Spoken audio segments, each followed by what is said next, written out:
mes turėsime tokio tipo debatus, kad kiekvienas kandidatas specialias tvarka turės prisistatymą po 10 minučių.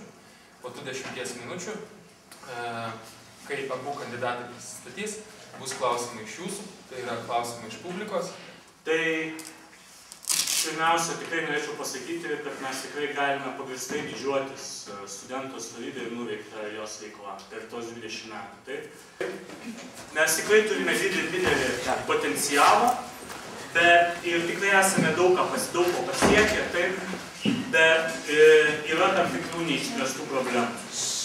Ir pagrindinė problema, kurią, manau, mes vis dar susidurėme ir per 20 metų mums iki šiol nepavyko nei bent kažkiek mažumėlę pasistumėti, tai yra studentų savivaldos visuotinumas.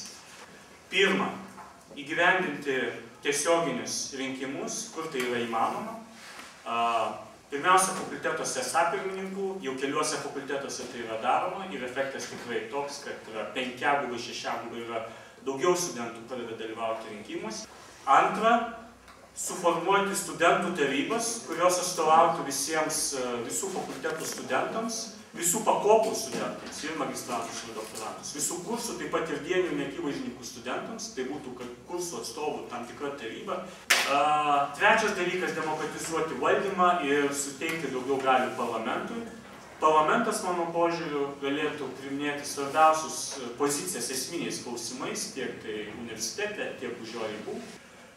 Ketvirta, reikėtų skirti daugiau dėmesio skaidrumo. Aš šiandien nenoriu tikrai pasakyti, kad dabartinė, tarkime, Rusijos vadovybė kažkuo tai užsiema ir panašiai. Priešingai, manau, jinai yra pakankamai toli nuėjusi siekiant tam tikrą skaidrumą. Bet čia aš turiu omeny, kad mes turėtume įstatuose, kituose aktuose, kurie reguliuoja mūsų savivaldą, įtvirtinti tam tikrus saugiklius, kurie užtikrintų, kad atėję nauji pirmininkai ir naujos valdžios, tai būtų susaistytos ir negalėtų vienaip ar kitaip nueiti į šalį. Na ir taip pat penkta, skatinti studentų pilietiškumą. Tikrai manau, kad galima būtų skirti daugiau biudžeto lėšų įvairioms studentiškoms pilietinėms organizacijoms veikiančioms universitete. Ir ypatingą dėmesį skirčiau transfakultetinis, pavadinkime, taip, toms organizacijoms, kurios plėtoja tokią pilietinę veiklą, kuri peržengia vieno ar kito fakulteto ribas.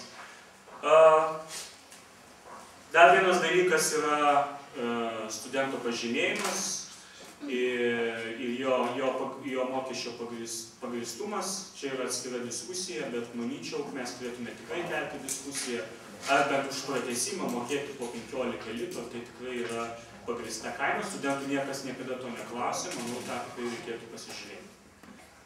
Per visus šios metus iš tikrųjų prisidėjau prie daugybės sričių ir daugybės projektų ir mačiau organizaciją iš įvairių aspektų. Ir tikiuosi, kad tai man padės pakeisti organizaciją į gerąją pusę. O dabar trumpai papasakosiu, kaip aš matau, kaip turėtų būti tobulinamas organizacijos tam tikros sritis ir tam tikrus aspektus paminėsiu. Tai šiais metais mus išstojo iš Lietuvos studentų atstovybių sąjungos, tai buvo labai garsus mūsų žingsnis. Tačiau dabar reiks įdėti daug daugiau darbo ir daug rimčiau viską žiūrėti tam, kad Vilniaus universiteto studentų nuomonė būtų išklausyta nacionaliniu lygmeniu. Aišku, tai nėra naujovė Rusai, nes ir anksčiau Vilniaus universiteto studentų atstovybė aktyviai reiškėsi švietimo ir mokslo ministerijose, sakydavo studentų nuomonės, reiškia studentų pozicijas jiems aktualiais klausimais, tačiau dabar viską reiks daryti daug stipriau ir savarankiškai. Taigi aš sieksiu užtikrinti, kad Vilniaus universiteto studentų atstovybė gautų visą reikiamą informaciją iš švietimo ir mokslo institucijų, taip pat, kad Vilniaus universiteto studentų atstovybės nuomonė nebūtų neišgirsta ir kad mes, kaip studentų atstovai, formuotume tokią nuomonę, kuri yra naudinga studentam. Kalbant apie Vilniaus universiteto administraciją, tai bendradarbiavimas su jie vyksta ne tik posėdžių metu, tačiau ir neoficialiais susitikimais. Santykiai yra tikrai draugiški ir aš sieksiu santykius toliau išlaikyti draugiškus, nes manau, kad tai yra viena iš sąlygų, norint gauti Vilniaus universiteto studentams palankius sprendimus.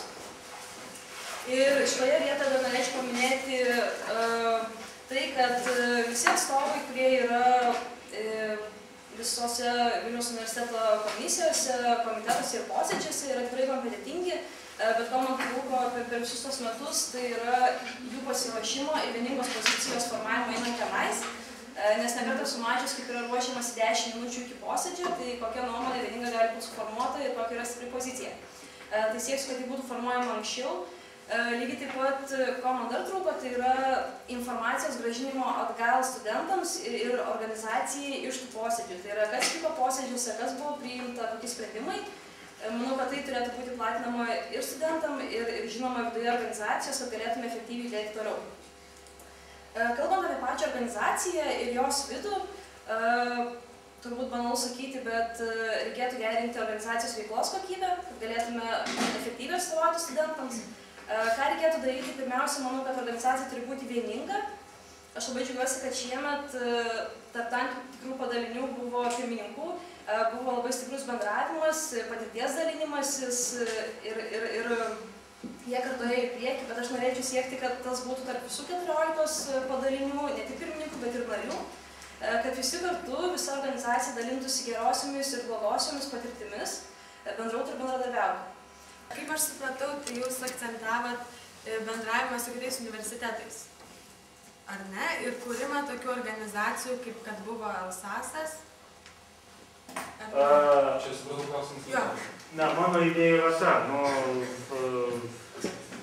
kuo daugiau organizacijų nacionalinių, tuo daugiau susiskaldimo, tuo daugiau galimybių manipuliuoti. Ir dabar dėl aukšto mokslo reformos mes matome labai puikią situaciją. Tarsi yra organizacijos identiškos, bet jų pozicija kardinaliai skiriasi. Taip? Tai čia yra kažkas negerai, čia politikai įsikiša ir politikai kažkaip vienaip ar kitaip manipuliuoja, naudojasi taktiką skaldyk ir valdyk. Mano esminis būtų principas, aišku, maksimumą, jeigu ką galima būtų pasiekti, ir aš tikrai to mėginsiu siekti, bet čia tikrai ne nuo vieno nuo manęs priklauso, tai kad būtų iš esmės viena organizacija, ne sasai, sesai ir taip toliau, viena organizacija, kuri vienyje visas atstovybės visų universitetų, turinti taupų, skaidrų valdymą, išgrynintas funkcijas. Kita galėtų organizacija būti skirta kolegijoms, aš manau, kad visgi yra funkciškai skirtingos mokyklos, turi skirtingų problemų ir skirtingų tam tikrų interesų. Objektyviai, logiškai turėtų būti viena nacionalinė organizacija skirta kolegijų studentams, kita organizacija skirta universitetams. Taip?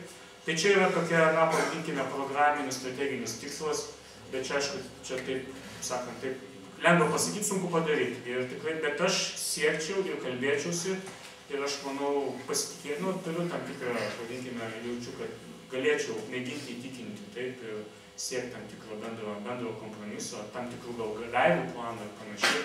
Turiu tam tikrų, pavadinkime, diplomatinių gebėjimų ar gebėjimų uždėsti vieną kitą klausimą konkrečiai ir siekti. Taip.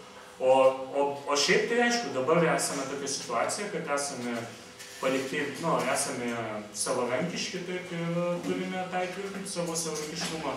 Jeigu LSAS-as, LSS-as nematys reikalo jungtis ir vienytis, tai tada reikės mums bendrauti ir gyventi savarankiškai. Klausti Vaidas, man labai įdomu, kokiais 3 didžiausias mūsų problemas matai šiandien. Pirma labai didelė problema tai yra komunikacijos trūkumas su studentais. Tai yra, mes iš esmės nežinom, ko jam reikia, žinom, bet taip nelabai apčiuopiamai. Ir studentai lygiai taip pat nežino, ką mes veikiam. Tai yra vienas dalykas. Kalbant apie vidinės problemas, tai, kaip ir sakiau, turbūt tokia jungtinė problema tai yra vieningumo nebuvimas, suskaldymas, tai patirties neperdavimas ar ne, kompetencijų trūkumas tam tikrose vietose. Tai yra šitas ir dar visgi manau, kad organizacijai yra per daug žmonių ir nemanau, kad tokia dydžio organizacija gali veikti efektyviai. Tai yra ilgainiui čia atsiranda žmonių, kurie ateina savo tikslais, o ne dėl studentų. Ir manau, kad tai irgi yra problema.